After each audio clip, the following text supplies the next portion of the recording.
Tired of endless videos that take up hours of your day? You've come to the right place. Welcome to Summary Channel, where we do the hard work for you. Here you'll find the best summaries of those endless videos. From documentaries and lectures to interviews and in-depth analysis, we give you the essentials in just a few minutes. Don't forget to subscribe, hit the bell, and join our community. Don't miss out on valuable information.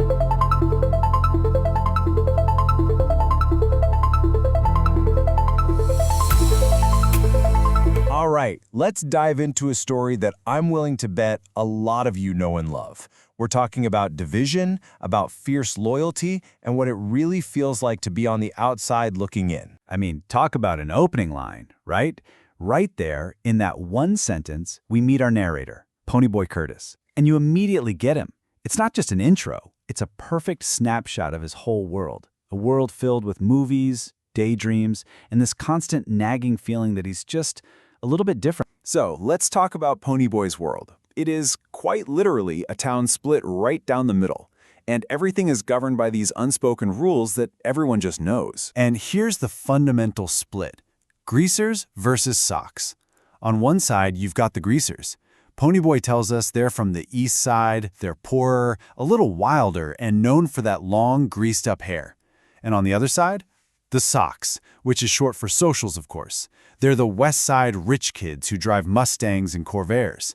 But, you know, the real kicker is how the world sees them. Greasers are trouble, but the socks, they're considered an asset to society. And that tells you that the rumbles, the fights, they're really just the tip of the iceberg. This whole thing is about social class, it's about how your address can basically decide who you are, and it's about this constant low-level tension that's always just simmering right below the surface. Okay, so what does it even mean to be a greaser? Well, for Ponyboy, it's so much more than a label. It's not just a gang, it's the only real family he's got. And every family has its characters, right? Well, meet Dallas Winston. Dally. I mean, listen to how Ponyboy describes him. Those eyes, blazing ice. Cold, with a hatred of the whole world. Wow. Dally is the real deal. He's the toughest of the bunch, hardened by a rough life in New York. He's genuinely dangerous. And then, on the complete other end of the spectrum, you have Johnny Cade. And gosh, this description from Ponyboy just breaks your heart. He's the gang's pet, this sensitive, nervous kid who's been beaten down by life, by socks, and even by his own family. He's the one that everyone in the gang feels like they have to protect. So what holds this family together? They live by this kind of unwritten code. It's simple, really. You stick together. You always have your buddies back. You don't get caught. And they even have their own code of honor, you know?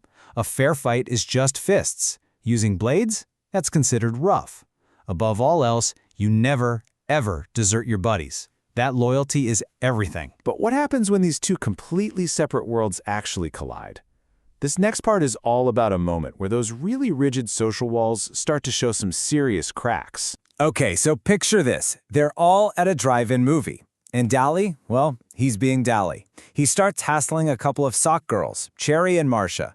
But then something pretty shocking happens. Ponyboy and, get this, quiet, nervous Johnny actually stand up to Dally. They tell him to leave the girls alone. And in return, Cherry Valance, the sock cheerleader, says this one line that pretty much changes everything for Ponyboy.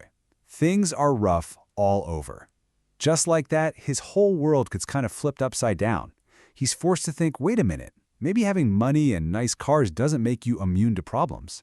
It's such a simple sentence, but it's the absolute heart of this entire story. And this conversation reveals the real divide. It's not just about money, it's about feelings. Ponyboy's view is simple. You guys are socks. You don't feel anything. But Cherry's perspective is way more complicated. She says they're so sophisticated that they're cool to the point of not feeling. It's like they're searching for something, anything that's real. It's a whole different kind of emptiness. And this is the light bulb moment for Ponyboy. He realizes that underneath all the stuff, the cars, the clothes, the neighborhoods, they all live under the same sky. They all see the same sunset. It's this powerful symbol that offers just a little flicker of hope. That maybe, just maybe, these two worlds aren't so different after all. But you just know that glimmer of hope can't last, right? It's tragically cut short when all that simmering tension finally just boils over into tragedy. And man, does it happen fast. Just look at this timeline. At midnight, Ponyboy has a huge fight with his brother and runs off to the park with Johnny. By 2:30 in the morning, they're cornered by a carload of drunk Socks. A minute later, a Sock is shoving Ponyboy's face into an icy fountain, trying to drown him. And in the very next minute, Johnny Cade, the scared kid who'd been beaten nearly to death before, pulls his switchblade to save his only friend. And just like that, everything stops. That's Johnny, whispering in absolute horror. The tension has finally exploded. A line has been crossed, and there is absolutely no coming back from it. And the boy he killed? It was Bob, Cherry Valance's boyfriend. So what do? You're 16 and 14 years old, and you've just been involved in a killing. There's only one thing you can do. You run. And that plunge into a new, desperate reality is where we go next. Panicked, they go to the only person they know who can handle this level of trouble, Dally Winston. And Dally, he doesn't even hesitate. He immediately lays out an escape plan. Find him at a party, he'll give you a gun, money, and a plan. Hop the 315 freight train. Hide out in an abandoned church on a mountain. For them, he is their only lifeline. And think about this for a second. This is what they have to start their new lives as fugitives. $50. That's all Dally can give them. $50, a loaded gun, and instructions to hide. It's just this stark, brutal reminder of how young, how vulnerable, and how utterly alone they are. And so that's where we leave them, for now. Ponyboy and Johnny are on the run. They've been forced to abandon their homes, their family, their entire identities, and it leaves us with this really critical question to chew on. When you're running for your life, what parts of yourself do you have to leave behind just to survive?